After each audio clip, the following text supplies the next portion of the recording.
Olá pessoal, sou o vereador André Azeredo. Estamos em mais uma live para que a gente possa discutir assuntos relevantes e importantes para a nossa cidade. É mais uma forma de termos um contato direto, ouvindo a sua opinião, debatendo aquilo que de fato precisa ser modificado e melhorado em nossa cidade. Hoje nós escolhemos um tema que, a meu ver, é de extrema relevância: transporte público coletivo. Andar de ônibus na nossa querida Goiânia, na nossa cidade, está bom ou não? O que precisa ser feito para que a gente melhore, para que possa atrair mais pessoas para esse modal e com isso podermos avançar e gerar assim uma melhor mobilidade em toda a cidade? Para participar desse debate, eu tenho duas pessoas que são especialistas na área, que conhecem a fundo dessa questão. Um é o Benjamin Kennedy, presidente da CMTC. Obrigado, Kennedy, pela presença, pela oportunidade da gente conversar um pouco mais com o nosso cidadão sobre transporte coletivo. Andrei, eu que agradeço a oportunidade de estar aqui nessa live e estaremos à disposição aqui de todos os seus seguidores, dos seus telespectadores. Obrigado, Kennedy.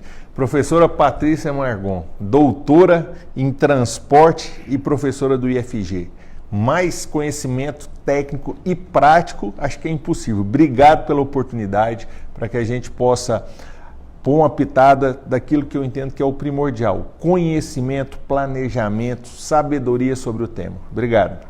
Eu que agradeço, Andrei, por essa participação, para estar aqui discutindo com você, com o Kennedy e com todo o público, uma coisa que é muito importante para a nossa cidade, que é o transporte coletivo. Sem dúvida. Obrigado. Obrigado você. Pessoal, Goiânia foi idealizada há 86, quase 86 anos atrás, para que tivesse uma população de, no máximo, 50 mil pessoas. Penso eu, Kennedy, professora Patrícia, que nem naqueles sonhos mais ousados imaginou Pedro Ludovico que nós tivéssemos uma metrópole com mais de 1 milhão de habitantes, 1,5 milhão de habitantes, num tempo tão curto. E hoje, em 2019, a realidade que nós temos, infelizmente, é um trânsito e um transporte público coletivo que deixam a desejar, não atendem da maneira que espera-se, com qualidade, pontualidade, segurança, e isso tudo gera raiva, perda de tempo, diminuição de produtividade do trabalhador e muito tempo no trânsito.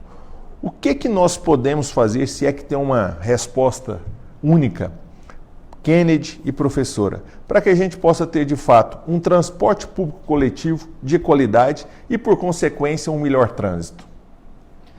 Bom, nós sabemos que o transporte coletivo ele é um serviço caro e que demanda investimentos em todos os aspectos, quer seja na infraestrutura, quer seja nos veículos, quer seja até em novos modais. Goiânia, como você falou, é 86 anos, foi criada para 50 mil pessoas e hoje nós temos aí mais de 1,5 milhão de habitantes.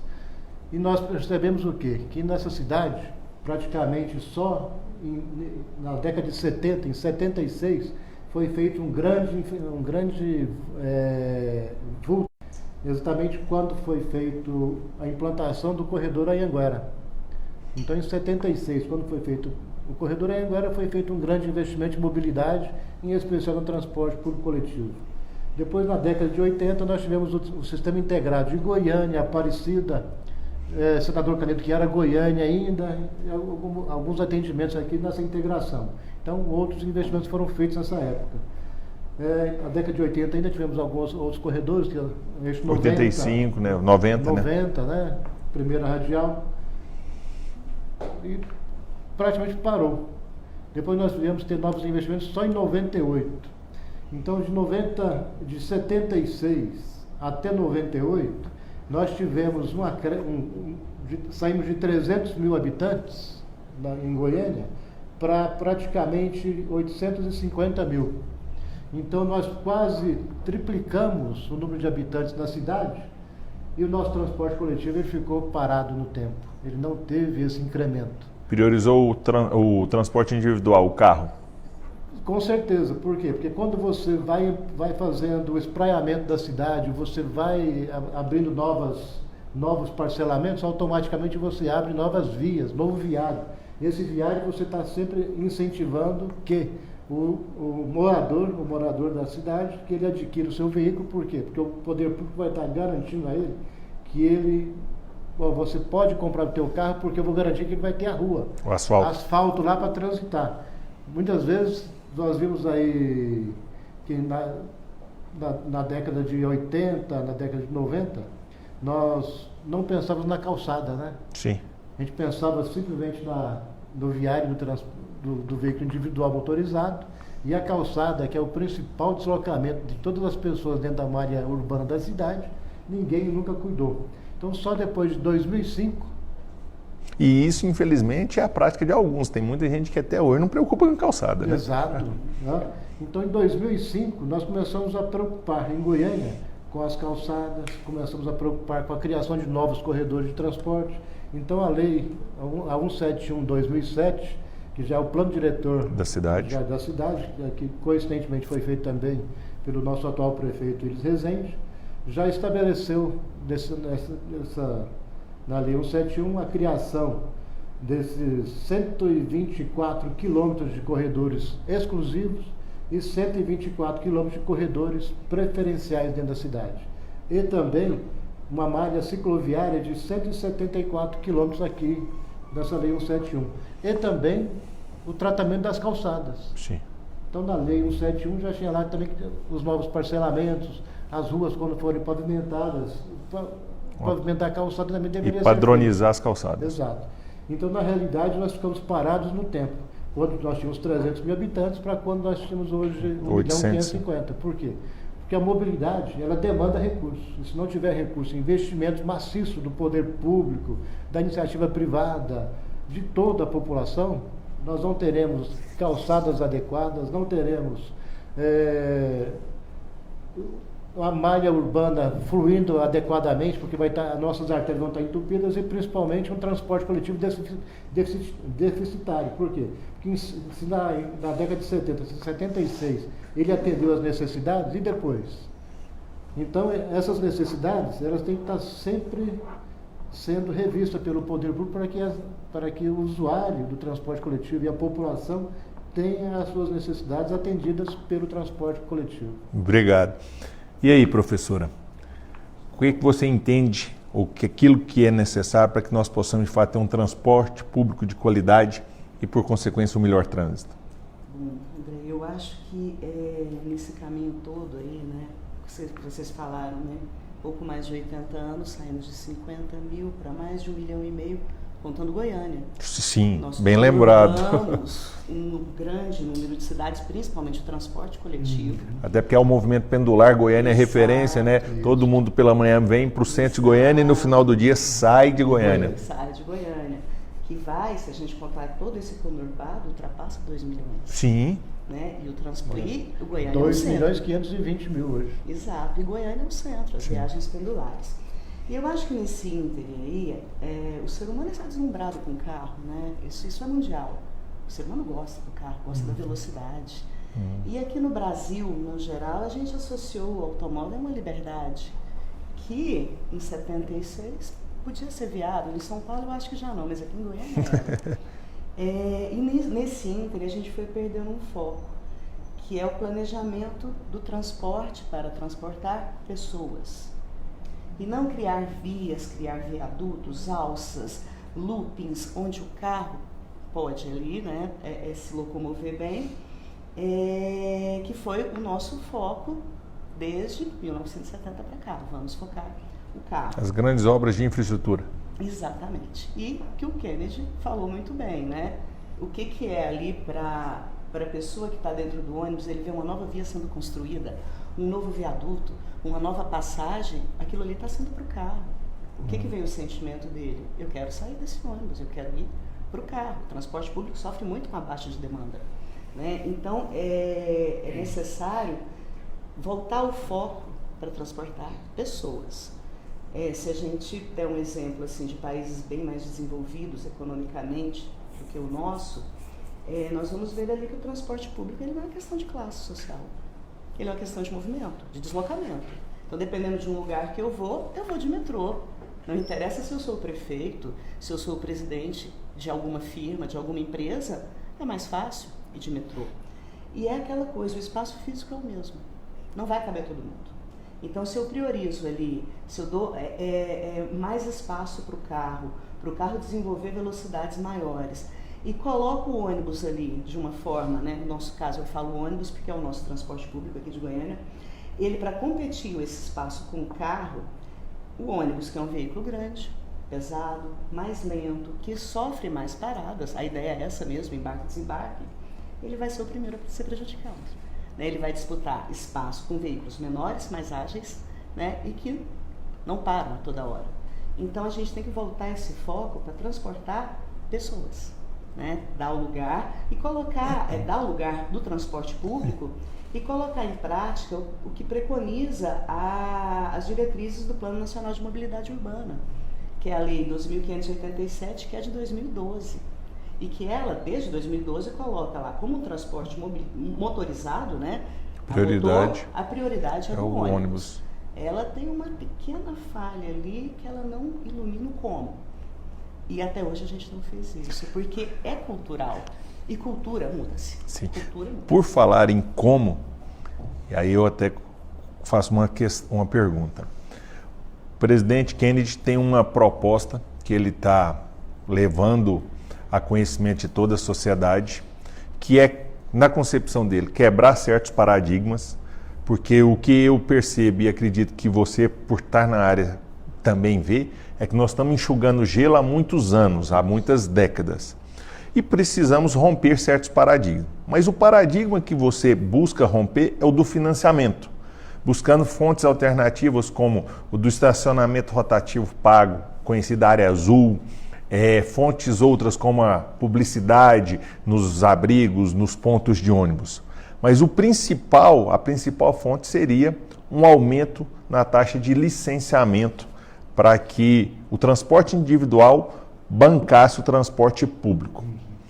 Além disso, Kennedy, primeira a pergunta, querer cobrar isso para quem hoje tem um transporte que não é de boa qualidade, não seria dizer assim, me engana que eu gosto, eu estou tirando mais dinheiro e vai continuar da mesma forma. Até porque, na pergunta anterior, você virou e falou assim, nós, poder público, não fizemos a infraestrutura necessária. E aí eu vou no que a professora falou especificamente. Os corredores estão previstos no plano diretor e nós não fizemos todo.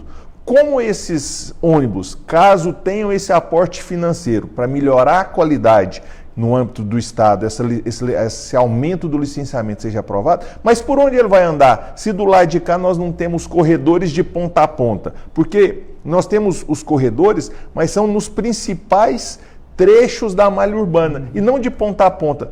Traz benefício de fato a implantação desses corredores nesse molde ou ainda nós temos que mudar isso também? Andrei, em relação à criação de receita extratarifária, hoje a nossa tarifa ela não é uma tarifa acessível e condizente com o serviço prestado. Hoje nós temos todas as gratuidades, idosos, pessoas com deficiência, algumas categorias profissionais que podem utilizar o sistema gratuitamente, o custeio dos terminais de integração, o custeio do órgão gestor e mais outros valores que estão embutidos na tarifa, hoje eu considero que é uma injustiça muito grande que o usuário que efetivamente paga essa tarifa, que ele arque com todos esses custos. Tá? Então a nossa proposta da criação de receita extratarifária exatamente no sentido de que essa tarifa seja mais módica, não vou dizer módica, mas mais justa para quem usa o sistema. Esse sistema que hoje ele é muito combativo na nossa região metropolitana, apesar de a gente ter vários deslocamentos a grandes distâncias, Bela Vista, Goiânia. Bela Vista, Senador Canedo, né? Bela Vista, Senador Canedo. Pagando o mesmo preço quem vai do setor Bueno para a Praça Cívica. Isso. Então nós temos que, ilógico. Nós temos que trabalhar para evitar que essas discrepâncias aconteçam dentro do sistema. E somente com uma receita tarifária nós vamos conseguir coibir esse sistema. Por quê? Porque eu posso ter uma tarifa menor para toda para toda essa região metropolitana e posso ter uma tarifa menor ainda para quem desloca dentro de Trindade, por exemplo, porque hoje eu tenho uma rede interna de Trindade, que o cara anda lá também 2 quilômetros, ele paga a mesma tarifa de quem vem de Bela Vista para Trindade, né? O cara que sai da Praça Cívica e vai até a Praça Tamandaré, ele paga o mesmo valor também. Então tem que ter uma tarifa que permita a utilização do sistema por todos. Kennedy, mas aumentar essa receita não é dar dinheiro para os mesmos empresários que estão aí há décadas e décadas? Esse é um posicionamento, é um sentimento que eu ouço muito, seja aqui na Câmara ou na rua. Não, isso é inventar desculpa para dar mais dinheiro para dono de empresa de ônibus. Você hoje tem um sistema, vou falar em números aproximados, um sistema que anualmente custa 500 milhões de reais. Números aproximados, 500 milhões de reais ano. Hoje nós temos uma base que paga de 118 milhões de viagens. 118 milhões de viagens realizadas ano. Se você vai aumentar essa base, né? Então essa base, ao invés de 118 milhões, ela vai passar para 143 milhões com as gratuidades, né? Então esses 500 milhões vão ser divididos por 143 milhões. E esse dinheiro, essa receita, essa tarifária, não vai ser passado para as empresas diretamente. O idoso, ele vai receber um cartãozinho e vai ter a quantidade de viagem dele lá. Entendi. O poder público vai colocar o crédito para o idoso. Então ele não vai passar esse dinheiro para... Então o que acontece? Só se for usado mesmo. Só se for usado, só se for utilizado. Usou, a empresa recebe, não utilizou, não recebe. Entendi. Tá? Então o projeto todo contempla exatamente dessa maneira. A professora Patrícia, ela mencionou a Lei 12.587. A Lei 12.587, ela já estabelece vários parâmetros onde você pode buscar esses recursos. Sim. Tem lá no seu artigo 23, se não me engano é o artigo 3º também, né, que fala exatamente da receita que você pode obter da taxação do veículo individual. Então hoje nós temos essa prerrogativa que a lei nos permite.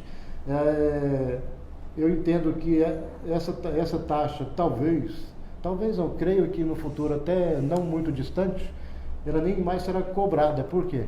Porque se nós tivermos um transporte com qualidade e com preços acessíveis, automaticamente muitas pessoas que hoje não têm condições de ter um veículo, ela tem um veículo pela incapacidade de transporte coletivo atender, ela vai deixar esse veículo, vai vender o veículo, e vai passar a utilizar o transporte. Porque quanto mais pessoas eu estiver utilizando o transporte, mais sustentável ele é.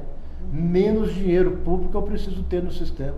Entendi. Né? E eu vou ter condições também de fazer os investimentos necessários com a implantação de corredores, da priorização do transporte coletivo. Porque nessa parte desse recurso, dessa criação de receita, também existem recursos para fazer investimentos no sistema. Né? Porque nós daí viria parte do recurso para a infraestrutura. Para a infraestrutura.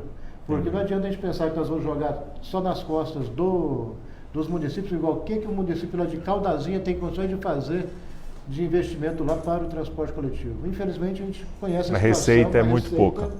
Baixíssima, né? Para você ter uma ideia, hoje o sistema de transporte 500 milhões de reais ano, né? Se você pegar na ponta do lápis aqui, quantos municípios da região metropolitana têm arrecadação de 500 milhões de reais ano? Eu acho que só Goiânia, Aparecida, qual outra? Goiânia e Aparecida. Acho que só Goiânia e Aparecida. Talvez Senador Canedo. Senador Canedo talvez já tenha, né? Não é verdade? Isso. E olhe lá. E olhe lá. E nós estamos trabalhando também no âmbito nacional, com vários outros órgãos gestores do transporte coletivo, na obtenção de uma receita da CID. Né? A CID é um imposto criado sobre os combustíveis.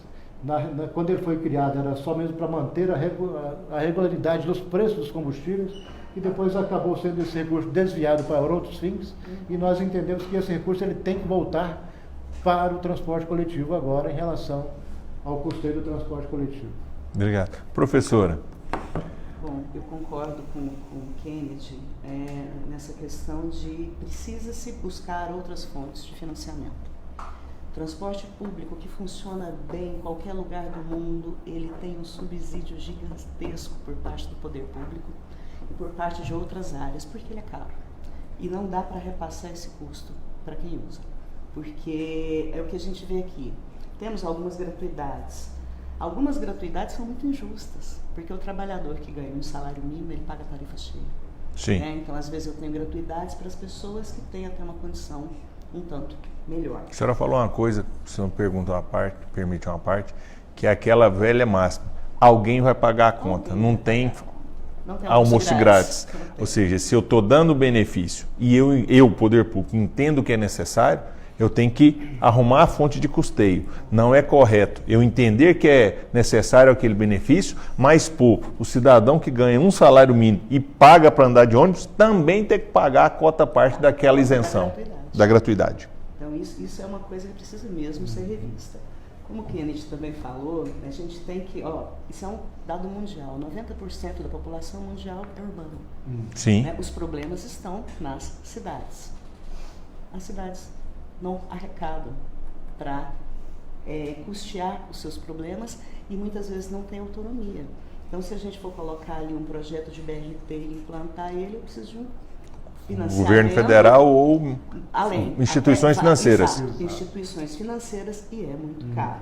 Então, eu acho que olhar aí para outras alternativas. Eu sou muito favorável dessa do estacionamento, que são dois problemas em um só. Primeiro, a gente tem aí, a nossa cidade está acabada, porque é carro em cima de qualquer lugar. Sim. Né? Faixa de pedestre em cima da calçada. A fiscalização tem ficado a desejar. O setor goiano que eu diga. Exato. E aí, André, eu vou um pouquinho além, porque a gente precisa também ter uma mudançazinha um pouco cultural. Sim. Cultural. Porque se eu for depender daquele modelo assim, eu for fazer errado, até que me multem. Não pode. Não dá, né? Não tem que ter cidadania, então, né? Para cada cidadão eu vou ter que ter um fiscal? Não, né? E lógico. Não dá certo. Então, outras formas de receita eu acho que é válido. Agora, além disso, a gente precisa saber como aplicar. E eu digo que a gente não sabe. A gente ainda não sabe como aplicar. A gente fala em infraestrutura. Como é que eu tenho, então, que melhorar essa infraestrutura? Porque o que a gente tem hoje em termos de área urbana?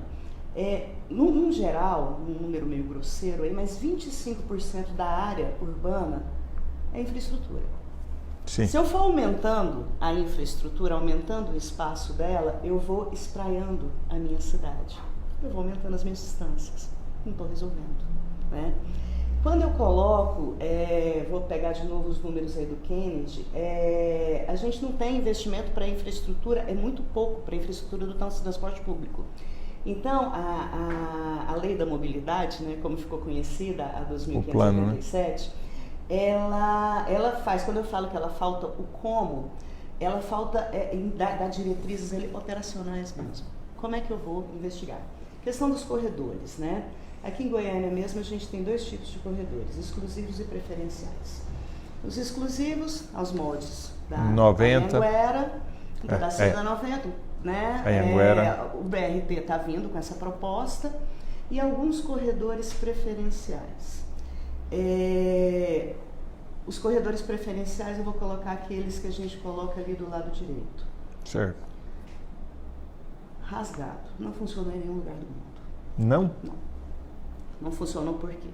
Você tem um aumento de velocidade, claro. Eu estou delimitando ali uma faixa que é um pouco exclusiva, né? Que ela está ali prioritária para o ônibus, mas que o carro invade bem. Sim, principalmente nas conversões. O caminhão estaciona, dependendo do local. Não estou falando que ele não me resolve, mas eu tenho uma hierarquia. Quando a gente está falando de circulação, é tipo o corpo humano, né? Artérias, veias, capilares, né? Quando eu tenho alta massa de transporte, um transporte de alta massa, exemplo, eixo Anhanguera, exemplo, o Norte-Sul, que vai ser o BRT, outros dois exemplos da cidade de Goiânia, eixo T7 e eixo T9.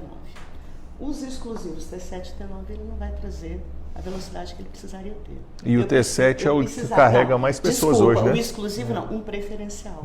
O eixo T7, se eu não estou enganado, ele é a segunda maior demanda. É a primeira. A segunda. A primeira é o Anhanguera.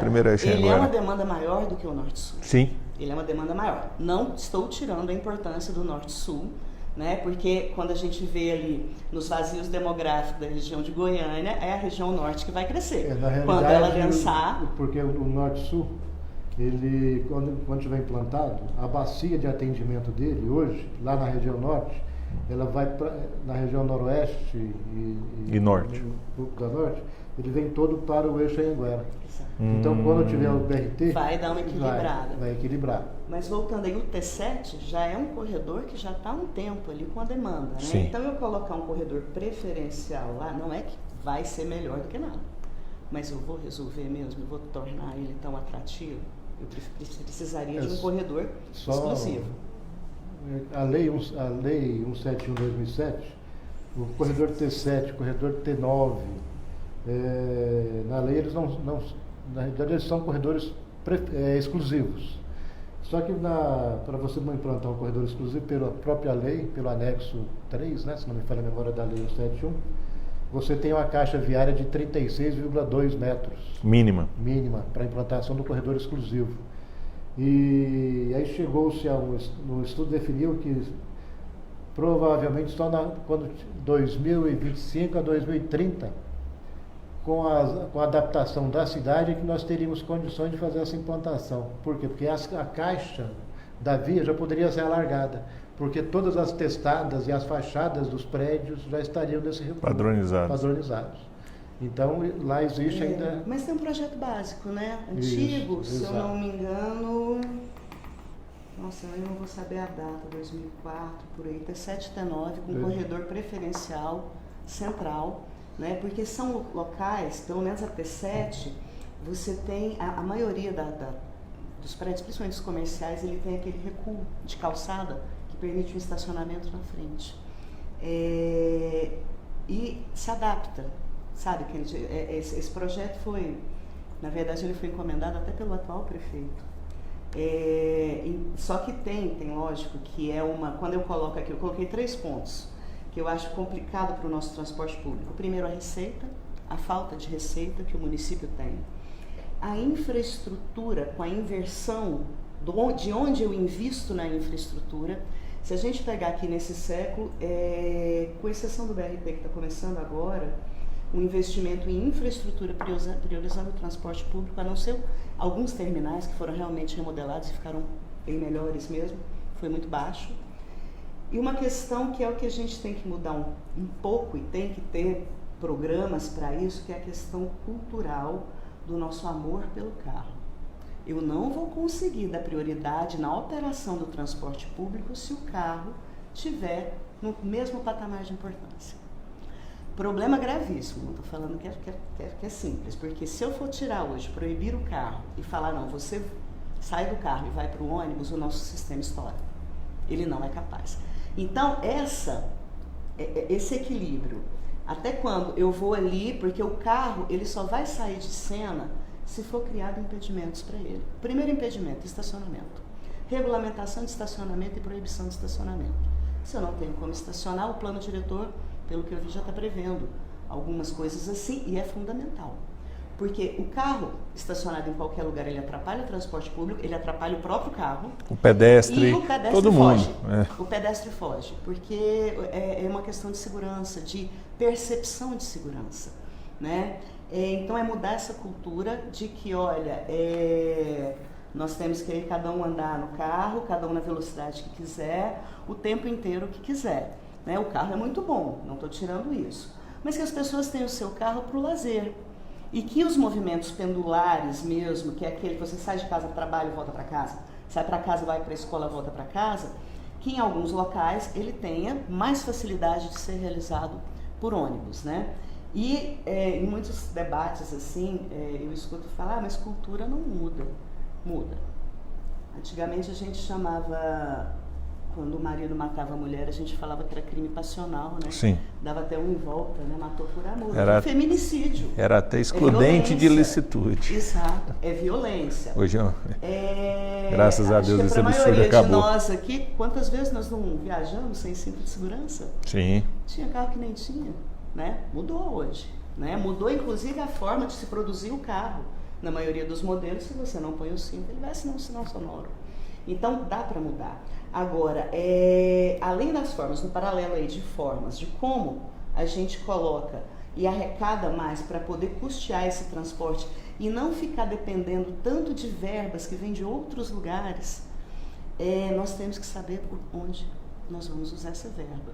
Eu faço isso um paralelo, se você pega uma pessoa do nada e ela começa a ganhar muito mais, se ela não souber o que faz com aquele dinheiro, a vida dela Professor, muda. e quais seriam, na sua concepção, os locais necessários de aplicação dessa verba? Suponhamos que nós tenhamos um incremento da receita do transporte público coletivo.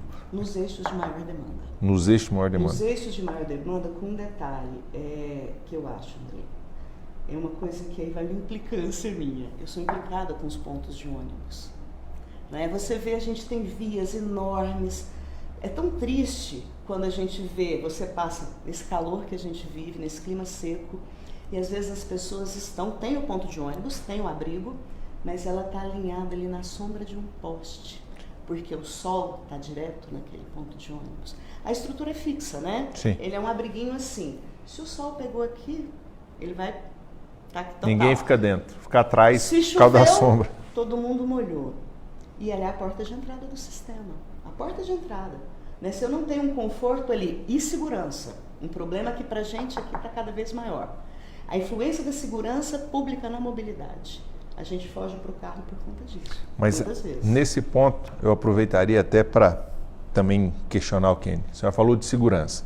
E estamos falando do abrigo e dentro do veículo, como por exemplo, absurdos que nós tivemos há alguns dias, a mulher onde um rapaz ejaculou na perna dela. A sorte é que deram um grito e prender ele. Eu acionei o Kenny, já está cobrando providência das empresas para que a gente tenha de fato uma segurança dentro dos ônibus maior.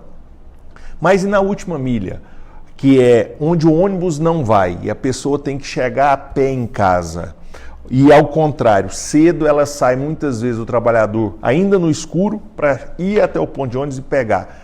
Existe algo que está sendo feito ou pensado pela CMTC, pelas empresas, pela prefeitura, para gerar essa segurança nesse último quilômetro ou nesse primeiro quilômetro, Kennedy? Olha, nós da prefeitura... Porque se não tiver isso, a evasão aumenta, né? A fuga do ônibus aumenta ainda mais. CMTC e prefeitura, nós estamos trabalhando para que todas essas rotas da casa até o ponto de embarque e desembarque, que ela tenha o melhor calçamento e a melhor iluminação possível. Que interfere diretamente na segurança. Então essa iluminação até em LED, que a prefeitura está viabilizando aí, já vai ser... Isso é bom, boa notícia. Vai ser primeiramente implantada justamente nessas rotas. Ou seja, onde tem mais risco hoje, Exato. Vai ter atendimento Com prioritário. os demais municípios, nós ainda não tivemos esse entendimento ainda, tá? Mas como o município de Goiânia já está bem encaminhado Maravilha. em relação a esse problema. Até em relação também às faixas de travessia de pedestre. Que essa iluminação nas faixas de travessia de pedestre, elas também vão ser reforçadas. Então, à noite você vê uma faixa lá sem iluminação, a ideia dentro do município de Goiânia é que toda a faixa de pedestre tenha a iluminação perfeita. Seja refletiva. Com a iluminação noturna, Exato. ela brilha e chama atenção. Exatamente. Então, Ótimo. isso já é um trabalho que já está sendo feito. Muito bom. Espero que, curto espaço de tempo, a gente tenha isso aí realmente já implantado. Maravilha. Pelo menos no município de Goiânia já totalmente. Que é o maior implantado. demandante hoje, né? 60% do sistema hoje, já foi quase 80%, mas hoje está em 60% do sistema usuário de Goiânia. Pessoal, queria agradecer muito a participação dos internautas. O Lucas Barreto, o Douglas Alexandre Vale. O Douglas pergunta, gostaria que vocês falassem sobre o preço da passagem, como baratear. O Kennedy mesmo já tem uma ideia, que é a fonte extra de recurso para que com isso possa ter um preço mais acessível ao usuário do transporte. O Lucas faz uma pergunta sobre um ponto interessante, uma novidade que está no sistema de transporte público coletivo, mas não tem atendido a todos ainda. Por que a tarifa aumenta enquanto a qualidade do transporte não melhora? Segundo, por que não há mudanças nítidas para os moradores da periferia, enquanto um projeto de Citybus 2.0 é feito apenas para as regiões nobres? Em relação ao Citybus 2.0, o Citybus 2.0, Goiânia foi a primeira cidade do Brasil e da América Latina a implantar o atendimento do transporte público coletivo por demanda. Então ainda está em fase de teste, não é um serviço ainda já finalizado. Nós temos, se não me falha a memória, até o final de novembro essa fase de teste vai. Depois de novembro nós faremos a análise para ver a aceitabilidade do sistema, para que seja feita essa expansão para toda Goiânia, primeiramente para toda Goiânia e Aparecida, e futuramente para todos os demais municípios da região metropolitana. Então já está sendo estudado, espero que em 2020 a gente tenha essa possibilidade de ofertar esse novo serviço para toda Goiânia e Aparecida. Em relação preço da passagem. preço da passagem, se a gente tiver... O preço aumenta, a qualidade cai. Contratualmente, todo ano você tem que fazer a correção Da inflação, da variação do salário do motorista, variação do preço do pneu, variação do preço do óleo diesel. E como a demanda do sistema vem caindo ano a ano, automaticamente você tem um outro indexador do valor da passagem, que é o índice de passageiro por quilômetro equivalente, que é o passageiro que efetivamente paga a tarifa. E como vem caindo, esse indicador ele já tem um maior peso na tarifa. Então, quanto menos usuários, menor o número de usuários, maior será a minha tarifa. Entendi. E em relação à melhoria do sistema, nós tínhamos no contrato atual, apenas até 2012, um valor que ele deveria ser para a troca da frota. De 2008 a 2012 tinha que ter trocado 100% a frota. Em 2008 e 2009 já foi feita essa troca de 100% e essa remuneração dessa frota já foi feita. Hoje, no preço da tarifa, não tem nenhum valor para a substituição de frota ou renovação de frota. Caso no sistema atual nós façamos esse incremento, essa melhoria de frota, por exemplo, nós deveremos ter uma majoração ainda maior da tarifa. E por que nós não entendemos porque, como eu falei no primeiro bloco, não acho justo que o usuário pague por pagar mais. Então, com essa receita, essa tarifária, se tudo correr bem, nós esperamos oferecer um transporte coletivo de melhor qualidade e com a tarifa menor. Aí ele já vai estar falando, agora eu estou vendo que mudou, a tarifa diminuiu, o transporte melhorou. Mas esse é o nosso trabalho, é exatamente isso. Na minha apresentação, você entrou querendo mudar o paradigma do transporte coletivo lá tudo. E realmente não adianta querer fazer o mesmo sempre. Não é? Foi o Albert Einstein que disse, né? Se quer fazer algo diferente, mude. Você não vai conseguir o mesmo resultado, resultado diferente fazendo a mesma coisa. Então, nós estamos fazendo. Somente com novas propostas para mudar, para melhorar o transporte. E eu só deixar também, eu sou usuário do transporte coletivo. Eu conheço as Pessoal, dores. isso é verdade. O Kennedy vai para o serviço e volta do serviço todos os dias de ônibus. E não é agora que ele assumiu a presidência, não. É sempre. É sempre. Então ele é usuário com a letra maiúscula mesmo. Ele sabe de fato o que se vive dentro do ônibus. E quase todos os dias, inclusive, eu pego o celular e ligo para as empresas. Né? O que está acontecendo? Tem te atendido, Kennedy? Nem sempre.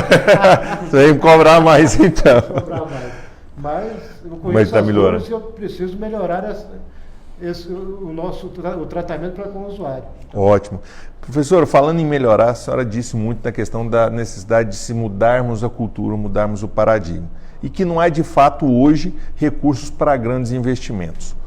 Por um outro lado, nós temos uma grande soma de recursos sendo gasta diariamente, mensalmente, todo ano crescente, que é na saúde, em especial nos hospitais de urgência e de atendimento emergencial, em razão de acidentes de trânsito, vitimando, na maioria das vezes, o homem jovem em moto. Não seria um contrassenso a gente gastar muito para tentar, vamos dizer assim, salvar a vida, já que ele está todo rebentado pelo acidente, ao invés de priorizarmos esse recurso para mudar essa matriz e aí sim não termos o acidente? Exato. E se sim, como seria uma sugestão de isso ser feito? Bom, isso que você falou, André, é um fato, né? Qualquer hospital ortopédico que você vá, 70% a 80% das pessoas que estão lá internadas vêm de algum acidente de trânsito, né? O gasto com a saúde só cresce. É gigantesco. O que eu vejo, né? Aí é uma outra dificuldade, né? Como é que eu saio da saúde e entro, né, sem deixar descoberta nenhuma área?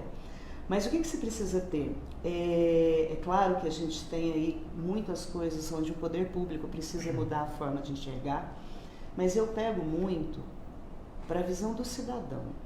Porque, assim, nós vivemos numa democracia. Então, o poder público, nós colocamos o poder público lá, certo? Sim. E estão para defender os interesses da população, pelo menos teoricamente. Se a população quer brigar por andar de carro e revoltar-se contra o controle de velocidade, isso tem que ser mudado, né? Eu tenho que ter esse paradigma, né? Uma vez me perguntaram se... Eu achei muito engraçado. A culpa é do pardal, não é do excesso de velocidade, exato, né? Exato. Dessa mudança da velocidade que teve aqui na região central de Goiânia. Eu fui o responsável, eu que implantei o Zona 40. Que bom, parabéns. Criticaram e hoje não tem morte mais, graças a Deus. Adoro, até porque em épocas onde o centro realmente está cheio, você nunca consegue andar 40. Não. Né? Exato, você anda a menos. A menos, bem menos. Você não consegue andar a 30, numa média não. Isso mesmo. E perguntaram isso, falaram, mas isso aí vai propiciar assaltos. Você vê que inversão, né? Não me controla a velocidade para eu não ser assaltada. E quem está no ponto de ônibus? E quem está a pé? Esse pode ser assaltado? Então, é uma cultura, né? A gente, assim, Goiânia se eu não me engano, é a segunda capital com o maior número de motos, né? Eu acho que proporcionalmente de automóveis é a primeira, na hora que se soma moto, carros, exato, ônibus e caminhões. E o que se vê muito, né? É muito fácil ver da mesma forma que o motociclista é desrespeitado, porque é também, muitos desrespeitam. A velocidade é muito tentadora, né? A velocidade do motor ainda, o vento na cara, que sensação de liberdade, né? Ninguém quer correr uma maratona, quer dizer, muitas pessoas querem, mas isso é um esforço físico. Agora, estar dentro do seu veículo rapidamente, acessando tais lugares, né, mais rápido possível, é tentador. Ainda porque é até sinônimo de status, né? Em algumas circunstâncias, ter carro é um status que eu estou bem, que eu estou tendo dinheiro para comprar. E não é por aí. E hoje ainda colocar gasolina, né? Então, então, altíssimo valor, um absurdo. E fora tudo isso, né? Os acidentes de trânsito, e que eu pelo menos, eu sou super simpatizante dos controles excessivos de velocidade mesmo. Olha, dentro de cidade. Eu já lancei esse desafio várias vezes, vou lançar para os ouvintes. Para vocês que reclamam muito do trânsito, tentem, e que dirigem, tentem respeitar a velocidade da via que vocês estão. Você tentando por uma coisa, pouquíssimas vias na cidade permitem 60 km por hora. Sim. Pouquíssimas. Eu vou tirar aí, lógico, as marginais, que são vias segregadas, que você vai a 80. Fora isso, pouquíssimas. Então, dentro da cidade, eu ando a 40 ou abaixo de 40. Assim eu estou protegido. Até porque, como você falou, eu não lembro mais o índice correto, mas quase 80% são vias locais ou vias coletoras. Exato. Então, eu não tenho essa permissão para andar. Aquele acidente fatídico que a gente teve há um tempo atrás, um caminhão com um ônibus. Falou-se muito da sinalização, e é verdade, mas as velocidades ninguém questionou. Tanto o ônibus quanto o caminhão estavam acima da velocidade daquele local. Mas se não tivesse essa velocidade não teria teria, mas talvez não tão grave. Talvez eles não capotariam. Exato, eu poderia ter ali um tombamento sem aquele arrastamento todo. Então isso, enquanto a gente não colocar como cidadão, né, essa parcela de coletividade, a gente vai continuar tendo problemas. E o que eu acho que é muito a fiscalização, né? Quando a gente fala do pedestre, das faixas de pedestre, aqui em Goiânia é muito difícil se respeitar. Está mudando, ainda bem que está mudando. Aí a gente anda 200 e poucos quilômetros e você vem cá em Brasília, no plano piloto. Referência.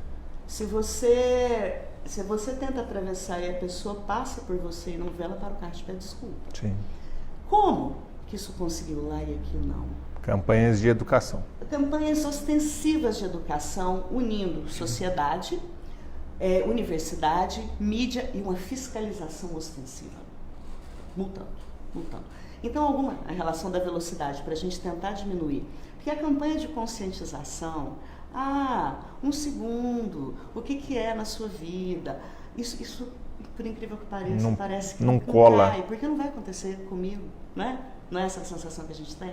Essa propaganda não é para mim. Né? Então, assim, precisa-se muito de investir recursos, eu acho que não mais em conscientização, mas fiscalização ostensiva mesmo. Fiscalização e principalmente disso, de velocidade. Fiscalização de velocidade. E tudo passa por aquela consciência da ocupação do espaço público. Exato. O espaço é de todos nós, Exato. seja quem está a pé, quem está de moto, quem está de carro, quem está de ônibus. A cidade é de todos nós. Eu queria... Pois não? Não, só ia falar em relação à cidade de todos nós. Hoje, mundialmente, no mundo todo está sendo difundido muito as ruas completas, né? Sim, conceito hoje que está em voga. Exato. E Goiânia, a CMTC pretende ser pioneira também na implantação de ruas completas aqui em Goiânia, para mostrar para todos os cidadãos aqui da nossa cidade que viver harmoniosamente dentro de uma cidade grande é possível.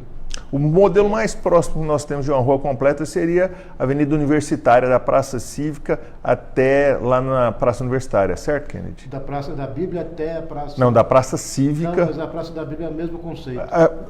Porque continua, é verdade. Continua, tá? Exatamente. É da Praça Cívica até o terminal da Praça da Bíblia. Exato. Seria o principal hoje de rua completa, certo? Faltou alguns tratamentos lá em relação às travessias, às rampas. Mais travessias. Mais travessias. Uma melhor arborização também, para dar mais sombreamento. Até que a arborização que existia lá antes, ela foi substituída, porque ela fazia aquela drenagem necessária e já está melhorando. Né? Pessoal, tem duas perguntas aqui. Mas desculpe interromper novamente, mas só em relação a vidas humanas.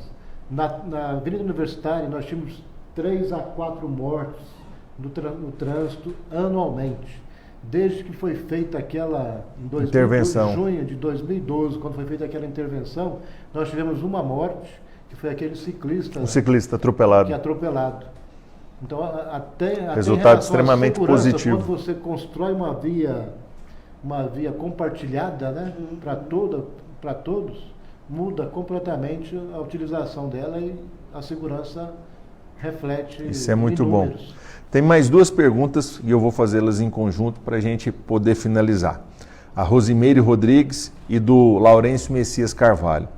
Eles perguntam, a Rosimeire ela faz mais um comentário. André, esses ônibus estão péssimos, ladrões dentro dos ônibus, muito cara a passagem, mas os ônibus nada de melhorar. Já o Laurêncio faz a seguinte ponderação. Já fiz a sugestão, mas não fui ouvido por outros vereadores. O horário de pico merecia passar por uma revisão de flexibilização de horários. Não dá para todas as escolas, indústrias, órgãos públicos começar o expediente às 8 e terminar entre 17 e 18. Essa flexibilidade iria descongestionar o trânsito. Basta ver que quando estamos em horários de férias, o sossego que fica no trânsito em Goiânia. É verdade. Vocês que são conhecedores do transporte público, não só em Goiânia, mas estudam o assunto. Existem outras grandes cidades no Brasil ou mundo afora, onde essa flexibilização de horário trouxe de fato resultados e resultados positivos? Professora. Olha, André, ela pode ter uma colaboração mínima. Eu sou super favorável à flexibilização de horários. Os seres humanos são muito diferentes. Eu falo a mesma língua, eu moro no mesmo bairro, mas às vezes eu sou uma pessoa que gosta mais de sair à noite, trabalhar à noite, e outras pessoas gostam de madrugar. Então, a flexibilização, eu acho isso importante. Um comércio tem que abrir às 8? Não, ele pode abrir às 6. Ele pode estar central e abrir mais tarde e funcionar até meia-noite. Agora, o reflexo disso na mobilidade, em especial no transporte. Para nós que temos uma cultura do transporte individualizado, o reflexo é pouco. Por quê? As viagens são encadeadas, né? Geralmente. Eu deixo meu filho na escola, vou para o trabalho, saio do trabalho, pego meu filho na escola. Por exemplo, no meu caso, eu tenho 2 filhos. Eu deixo um em uma escola, porque está em uma idade, o outro em outra escola. Se mudar o horário de um vai ter que ficar esperando. Porque, entendi. Né? E eu dou aula em uma outra escola. Então, como é que se flexibiliza isso, né? Então, não tem como. E o horário de pico, ele existe em todo lugar do mundo. Ninguém conseguiu diluir.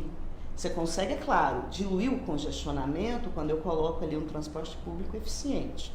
O meu transporte público, ele vai ser eficiente, a operação dele sozinho ele não dá conta. Ele é eficiente quando eu tenho um planejamento eficiente da cidade. O que é um planejamento eficiente da cidade? Eu tenho o uso do solo misto. As distâncias são menores. Um exemplo péssimo... Residência e comércio próximo. Próximo. Exemplo péssimo de como uma cidade é linda para ver de cima e na escala humana ela não funciona em Brasília. As autarquias, né? Tem um setor das autarquias, aqui se vive, aqui tem clube, aqui... Mas eu moro lá na cidade satélite, 60 quilômetros. Exato, né? E Brasília é bem isso, né? Dizem que 10 pessoas que fazem o plano piloto funcionar, 4 moram nela. Então as pessoas passam por bastante distância. É muito tempo. Bastante distância. Então, assim, enquanto eu não casar o planejamento do transporte junto com o uso do solo, eu sempre vou ter um transporte que está correndo atrás do prejuízo, né? Quanto mais distâncias a gente começa a ter para cumprir, mais estresse eu tenho, mais o veículo individual vai te responder melhor, porque Sim. o transporte público, mais rápido. ele é um transporte que vai demorar um pouco mais, né? Se eu não for priorizando ele, e isso é dificílimo de fazer, o que eu falo assim, olha, para a gente sair de um transporte que a gente tem hoje até um nível satisfatório, o transporte público ainda tem isso, o que ele sabe. Ele pode ser perfeito que alguém vai falar, não, bom. Não é porque ele é coletivo. Ele não vai atender os meus interesses, ele atende interesses coletivos. É o que eu digo, tá o transporte público, a gente escuta muito isso. Se ele fosse bom, eu usava. Um dia eu estava vendo um programa que era em Vancouver, né, que é um dos melhores transportes públicos do mundo, que você tem N opções. Entrevistando um motorista, ele falou isso, não, se o transporte fosse bom, eu usava. Mas o que é bom? Né? Ele não vai te buscar na sua garagem. O patamar dele de qualidade é diferente. É isso eu falo, você vai precisar caminhar até o ponto de ônibus. Se estiver chovendo, você vai usar um guarda-chuva e uma galocha, porque é assim que se faz. Então, é uma mudança de perspectiva mesmo, né, e de vida coletiva. Né? É impossível não citar a Europa como exemplo, mas eu não falo nem tanto do desenvolvimento econômico. Os Estados Unidos é tão desenvolvido quanto, mas não é tão desenvolvido em termos de transporte público. Não, lá é a dimensão a matriz é o automóvel. O que eu vejo? É triste falar isso, mas você vê a Europa que foi destruída ali por 2 guerras, onde às vezes um milionário e um mendigo lutam por uma lata de pepino enlatado porque estão morrendo de fome. Talvez a sensação de coletividade fique um pouco, né, mais aflorada. Mas eu acho que a gente não precisa chegar a isso, né? A guerra. Porque a gente já está vivendo, como você disse, os números da saúde são horríveis. Vindos do trânsito, a gente já está numa guerra silenciosa. Especialmente contra o jovem, né? Exato. Agora, deixa eu só fazer uma parte aqui a respeito das ruas completas. A Avenida Universitária está no caminho, na metade do caminho. Vou dar só uma parte para vocês. Ela é para o carro.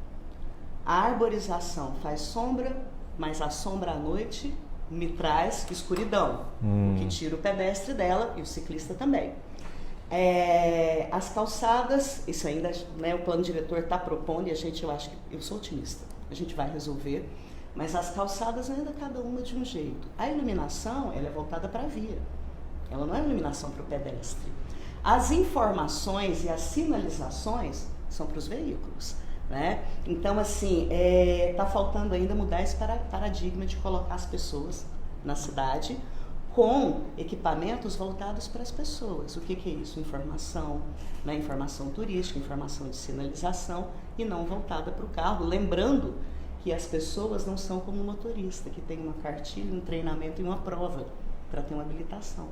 Né? As pessoas são pessoas. Ela vai no caminho que ela do nível deseja. Analfabeto até um mais pós-graduado, né? Então, Entendi. ela ainda está no caminho. Mas são ruas que eu tenho bastante prazer de andar nelas, porque se modificaram. Melhoraram. Né? Só a inserção de um espaço para bicicleta já coloca esse modo de transporte fazendo parte da cidade. E eu acho que é assim que a gente começa mesmo. Maravilha. Mas ainda tem muita coisa para fazer por lá. Kennedy, finalizando, além dessa ponderação da flexibilização, a professora falou muito em planejamento. E é uma pergunta que eu gostaria de fazer para a gente finalizar. Como planejar um transporte coletivo se ele anda nas ruas? E quem cuida do planejamento das ruas é a SMT. Ou seja, ela cuida do trânsito e a CMTC do transporte. Nós não temos que integrar isso para ter um resultado melhor e mais rápido, que beneficie a todos? Hoje já melhorou bastante esse relacionamento, até desde a época que você passou lá na SMT, esse vem melhorando gradativamente. E até, eu acho que no futuro bem próximo, a CMTC terá muito mais capacidade técnica de estar auxiliando a SMT em todas as decisões, quer seja na criação de viário ou até mesmo na destinação, da utilização destes viários. Ótimo. Até dos atuais, hoje implantados em relação também à implantação da malha cicloviária, de todos esses aspectos que o plano diretor fala da mobilidade, a CMTC tecnicamente será capacitada a fazer... Contribuindo muito mais. As tratativas hoje estão bem adiantadas em relação a isso. O canal de comunicação realmente está bem aberto, está bem acessível, e nós esperamos que continue e que a CMTC possa realmente ocupar esse espaço que hoje a cidade ela anseia por essa... Ela precisa disso. De que alguém pense nesse planejamento, principalmente para o transporte coletivo e para o pedestre dentro da cidade. Ótimo. Volto a falar, em relação à Avenida Universitária, em 2011, quando foi iniciado o projeto da Avenida Universitária, foi pensado principalmente na implantação do corredor universitário, corredor do ônibus. Então nós segregaríamos uma faixa. Na época nós conversamos com o prefeito Paulo Garcia, à época, nós mostramos para ele o que nós entendíamos que nós tínhamos que implantar. E aí nós falamos, a ciclovia nós temos que implantar. Aí demos alguns locais do mundo que tinham feito aquelas implantações. E na época o Paulo Garcia gostou bastante da ideia. Na época também a Prefeitura e o CREA estavam desenvolvendo a cartilha da calçada acessível, mas não estava finalizado ainda. Era o Estatuto Pedestre, né? O Estatuto Pedestre, mas estava... Na sequência dele. Foi até um trabalho que foi feito... A pessoa fala, foi inadequado. Não acho que foi inadequado, não, foi até... Piloto, né? Foi um trabalho piloto que serviu para melhorar tudo depois, né? Em relação à arborização, a arborização não seria removida lá. Só quando foi ver lá, a drenagem da universitária era uma manilha de barro de 200 milímetros. Lembra como é que descia água lá? Aí foi ver o calculista da drenagem falou, tem que botar um tubo aí de 1,5 metro. Como é que põe um tubo de 1,5 metro lá com todas aquelas árvores? Não teve como. Não tem jeito. Teve que suprimir a vegetação. Então isso tudo foi um aprendizado, é um caminho. Ruas completas, eu entendo que nós vamos implantar em Goiânia, ruas completas, e a população vai ver o que é uma rua completa, o que é viver harmonicamente dentro de uma cidade. Em relação aos abrigos, hoje, não é só Goiânia, né? Qualquer cidade do mundo que você for, exceto Londres, né, que o abrigo é de costa, porque lá como chove bastante, o ônibus passava e jogava água no pedestre, lá se você vê o ponto tá virado, né? Tá as costas do ônibus para a rua, né? Precisamente para não jogar água. Abrigos hermeticamente, não fechados, mas com ar-condicionado e tudo, temos lá em Dubai. Mas nós ainda não atingimos essa capacidade de montar, financeira de colocar um abrigo. Mas futuramente, quem sabe, com essa receita, essa tarifária e com a melhoria do transporte coletivo, eu não vejo problema algum em esse implante, né? E a necessidade do usuário, até a professora Patrícia falou agora há pouco, hoje você atende uma necessidade, amanhã é outra necessidade. Em 2007, a necessidade do usuário, a principal era o abrigo. Então, em 2007, nós colocamos lá em 2008, 1972 abrigos. A necessidade deixou de ser abrigo, passou a ser, sabe o quê? Ônibus. Aí, no final de 2009, botou 1.043 ônibus, novos zero. Ônibus. Aí a necessidade deixou de ser ônibus, passou a ser os terminais. Em 2012, reconstruiu o terminal e reformou o terminal. Com exceção do Eixo Anhanguera, né? Com exceção do Eixo Anhanguera, que era o governo estadual que era para ter feito e acabou não fazendo. Mas não vem ao caso agora, né? Então vai ser mais outra hora de discussão aqui, só nesse assunto Metrobus. Então, em 2012 reformou todos os terminais. E aí, em 2013, o problema não era mais terminal. Aí passou a ser os 20 centavos na tarifa, né? Lembra? E aí tudo mudou. E aí tudo mudou. Então é cíclico. Então essa necessidade, ela vai mudando. Então a pretensão de resolver 100% do problema de transporte, eu não tenho, ninguém tem. O negócio é que nós não podemos perder o usuário de vista. Não podemos perder qual é a necessidade que o usuário tem em relação ao transporte coletivo. E nós temos que estar sempre procurando atender essas necessidades. Gerar a qualidade que ele tanto precisa. Professora, muito obrigado. Professora Patrícia, Prof. Kennedy, obrigado.